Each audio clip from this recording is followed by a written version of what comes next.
A venda de veículos cresceu em Minas Gerais em agosto. De acordo com a Federação Nacional da Distribuição de Veículos Automotores, o número de emplacamentos teve um aumento de 50% em comparação com julho. O Lucas Magalhães traz mais dados sobre isso para a gente ao vivo. Lucas, boa tarde. Oi, Natália, boa tarde para você e boa tarde para todas e para todos que estão conosco aqui no EPTV1 dessa quinta-feira. Sim, a gente está notando aí, pelos números das federações de distribuição de veículos automotores, uma melhora em relação ao mês passado, e especialmente no ramo das motos. Hoje de manhã eu fui conversar com donos de concessionárias e também pessoas que compraram recentemente motos, o que a gente vai acompanhar agora nessa reportagem. Veja aí. A Paula tem uma loja de moda íntima. Nesse ano, a moto é a sua principal ferramenta de trabalho. Desde o início da pandemia, com mais gente em casa, é através dela que as peças chegam até os clientes. Em 3 meses, as vendas aumentaram 40% e ela precisou trocar de moto. Comprou um modelo mais novo. A pandemia foi boa para os meus negócios também, aumentou os clientes, as vendas, e com isso eu consegui trocar minha moto, comprar a moto que eu sempre quis. E estou muito feliz. Aumento de vendas também nesta concessionária de motos usadas. A procura cresceu 100% de maio até agosto. Aqui tem até fila de espera de quem já comprou, mas precisa esperar pela moto, que ainda vai chegar. Hoje em dia o mercado ele mudou. Hoje a gente está da seguinte forma: nós temos clientes, mas não temos mercadoria.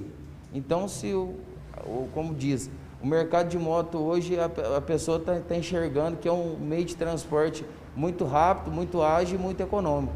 A pandemia do coronavírus e o consequente isolamento social, que é a principal forma de evitar a doença, tem colocado as motos em evidência em 2020. Seja como alternativa para as eventuais aglomerações do transporte público e, principalmente, como instrumento de trabalho, as motos, ao levarem as mercadorias para as casas, tem ajudado a evitar a circulação de pessoas pelas ruas. Foi isso que o João Paulo experimentou. Ele é motoboy nesta empresa e viu as chamadas pelos serviços de entrega subirem até 90% no início da quarentena.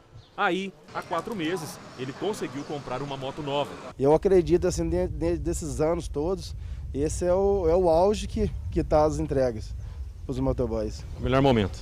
Com certeza, não há dúvida disso. É isso aí. Esse sinal positivo da economia, ele não pode ser visto como um aquecimento ou uma retomada da economia. É um bom sinal, um sinal um pouco mais positivo, lembrando que a mesma Federação de Distribuição dos Veículos Automotivos também informou que o emplacamento de 2020 caiu bastante em relação ao de 2019, ou seja, a situação ainda é muito complicada, claro, puxado aí pela pandemia do coronavírus. Para analisar esse cenário melhor, está do meu lado aqui o Fernando Pereira, ele é economista, professor de economia da Universidade Federal de Alfenas. Fernando, boa tarde, obrigado por estar conosco. Como analisar e que motivos nós podemos atribuir a esse ponto positivo da economia nesse momento? Boa tarde, Natália. Boa tarde, Lucas. Lucas, eu concordo com a sua análise, foi correta. Quer dizer, essa recuperação que a gente teve, ela é principalmente resultado da queda muito significativa que a gente teve no período anterior, nos meses anteriores. Então, quando há uma queda muito significativa, é natural que a pequena recuperação já seja um número positivo. Tá?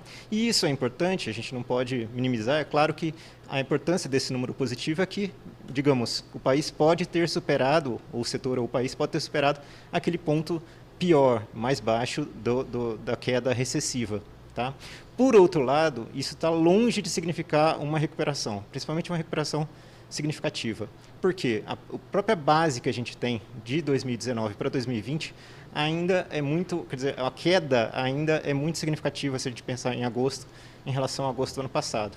Então, quer dizer, o nosso PIB está em queda, deve haver uma recuperação nesse trimestre que a gente está passando aqui, mas ainda não dá para a gente afirmar que essa recuperação esteja efetivamente ocorrendo a passos largos. Um dos aspectos dessa reportagem que eu fiz, uma das pessoas comentou comigo que muitas das pessoas que compram motos são aquelas pessoas que ficaram desempregadas e acabaram tendo na moto uma alternativa para o desemprego, ou seja, esse número parece positivo, mas pode esconder uma outra realidade, não é isso, Fernando? Esse setor, né, o setor principalmente dos entregadores de mercadorias, de produtos, né, ele é um setor que, digamos, ele tem sido uma oportunidade, principalmente para aqueles profissionais autônomos e que estavam sem ocupação, que ficaram sem ocupação, sem renda nesse período, né. Eles correram para esse setor de entregas como uma oportunidade. Naturalmente, a venda de motos, principalmente, é beneficiada por isso. Ok, Fernando, dá para fazer uma previsão de cenário até o fim do ano? Ainda não, Lucas. Ainda a gente precisa aguardar o que vai acontecer nos próximos meses. O Banco Central, o governo federal está falando agora de uma queda do PIB brasileiro em 2020 de 5%, menos 5%, né, uma queda. Mas alguns atores já analisam que essa queda pode chegar a 8% a 10%. Então ainda é cedo para fazer essa projeção. Ou seja, a economia ainda está sob suspense ainda. Sem dúvida. Fernando, muito obrigado pelas suas informações. Uma boa tarde para você. É isso aí, Natália.